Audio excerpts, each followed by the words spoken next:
नमस्कार दोस्तों, आपका हमारे YouTube चैनल में जतिन लाइफस्टाइल में स्वागत है। आज मैं आपको भगवान शिव की एक बहुत ही सुंदर कहानी सुनाने जा रही हूँ। अगर आपको ये कहानी पसंद आए तो कमेंट बॉक्स में ओम नमः शिवाय जरूर लिखिए।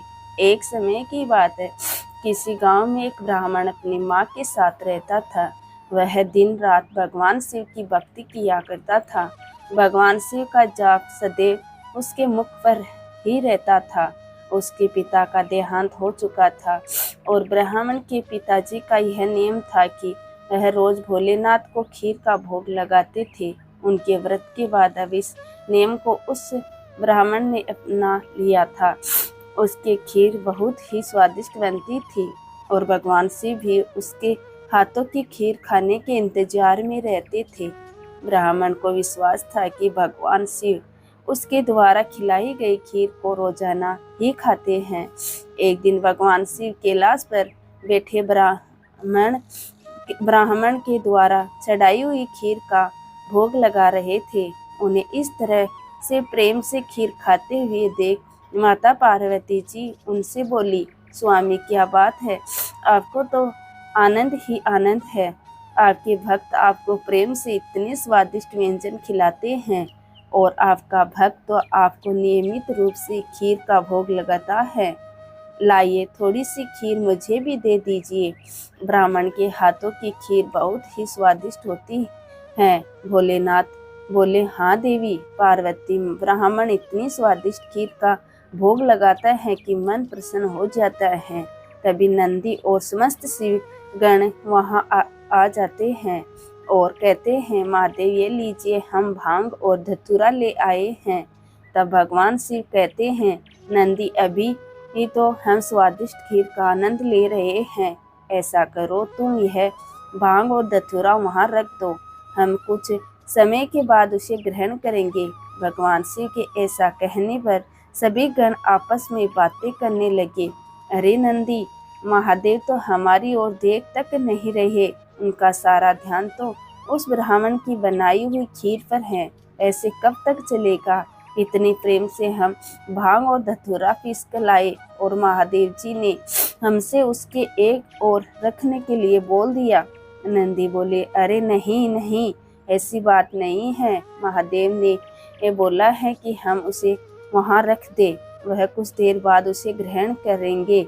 महादेव रोजाना ब्राह्मण की भोग लगाई हुई खीर को बहुत चाव से खाते हैं। मैं तो कई बार सोचता हूँ कि ब्राह्मण की खीर में ऐसा क्या है कि भोलेनाथ सबसे पहले उसकी भोग लगाई हुई खीर को ही खाते हैं और फिर किसी तरफ उनका ध्यान ही नहीं जाता।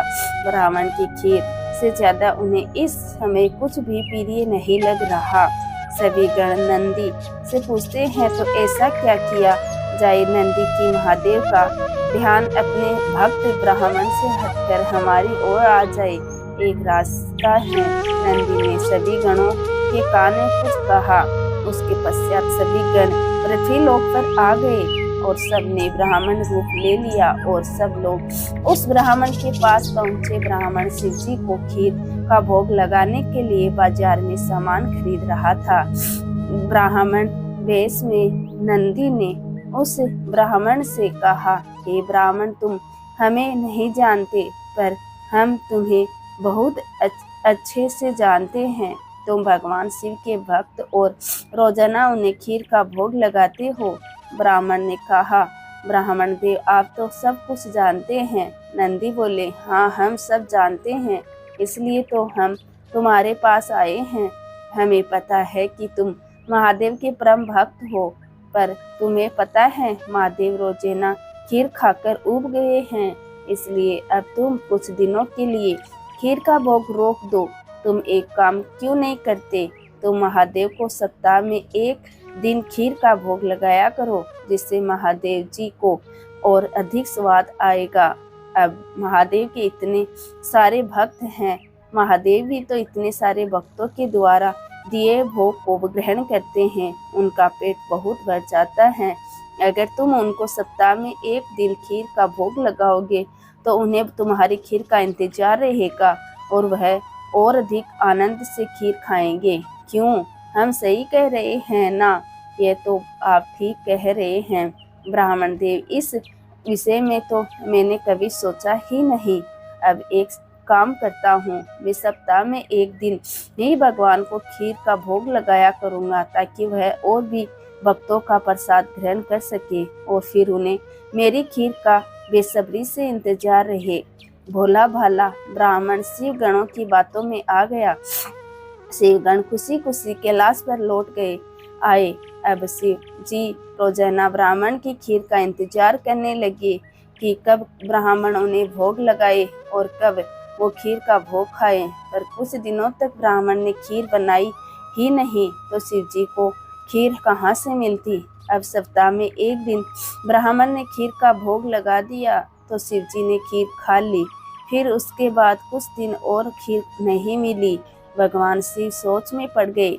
उन्होंने अपने नेत्र बंद किए और उन्हें सारी सच्चाई पता लग गई और भगवान शिव को गुस्सा आ गया। शिव जी को गुस्से में आया देख सभी गण उनके समक्ष हाथ जोड़कर खड़े हो गए।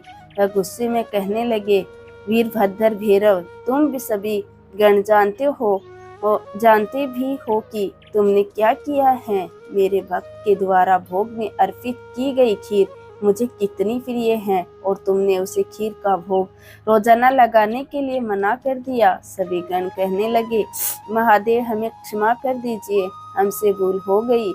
महादेव, जब हम आपको खीर खाता हुआ देखते थे तो यही सोचते थे कि आप हमारी ओर ध्यान नहीं दे रहे हैं। महादेव यह सुनकर बोले, अच्छा तो ये कारण है, पर तुम सब यह नहीं जानते कि मेरा प्रेम अपने सभी भक्तों पर एक समान है। मैं भला तुम्हें कैसे भूल सकता हूँ? तुम तो मेरे हृदय में वास करते हो। तुम सब मेरी ही शक्तियों द्वारा उत्पन्न हुए हो। संसार में मेरा प्रत्येक भक्तों मुझे एक समान प्रिय है और प्रत्येक भक्त हृदय में ही विद्यमान है। इसलिए मेरा प्रेम कभी भी कम या ज्यादा नहीं हो सकता।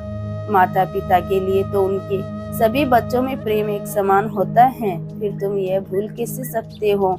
भगवान शिव की बातें सुनकर सभी शिवगण समझ गए कि उन्होंने कितनी बड़ी भूल कर दी।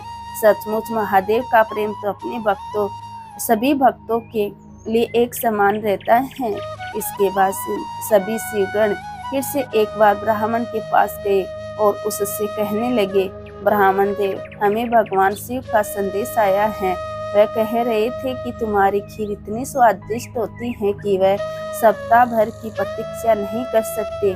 सप्ताह में एक दिन भोग से उनका मन ही नहीं भरता, इसलिए उनकी आज्ञा है कि तुम रोजाना ही उन्हें खीर का भोग लगाया करो। यह सुनकर ब्राह्मण पूछता है, क्या आप सच कह रहे हैं? ब्राह्मण देव, भगवान शिव को मेरे हाथों की बनी खीर इतनी प्रिय है। ठीक है, फिर मैं रोजाना उन्हें खीर का भोग लगाऊंगा। यह सुनकर ब्राह्मण बहुत खुश हुआ। अब एक बार फिर ब्राह्मण रोजाना खीर बनाकर भगवान शिव को भोग लगाने लगा। अब तो समस्त शिवगण भी भगवान शिव के साथ ब्राह्मण द्वारा भोग लगी प्रसाद की खीर का आनंद लेते हुए खूब भरपेट खीर को खाते। भगवान शिव और माता पार्वती सभी गणों को इस प्रकार खीर खाता देख मंद मंद मुस्कुराने लगे।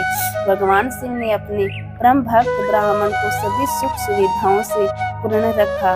उसके जीवन में कभी भी कोई कठिनाई नहीं आई। ब्राह्मण का विवाह एक बहुत ही सुशील कन्या के साथ हुआ। उसके घर में 2 बच्चों का जन्म हुआ। अपने परिवार के साथ संपूर्ण जीवन खुशी खुशी व्यतीत करके ब्राह्मण अंत में मोक्ष को प्राप्त हुआ। जय हो भगवान शिव की। आपको यह वीडियो पसंद आया हो तो कमेंट बॉक्स में कमेंट करके जरूर बताइए। साथ ही मेरे वीडियो को ज़्यादा से ज़्यादा शेयर कीजिए। धन्यवाद दोस्तों।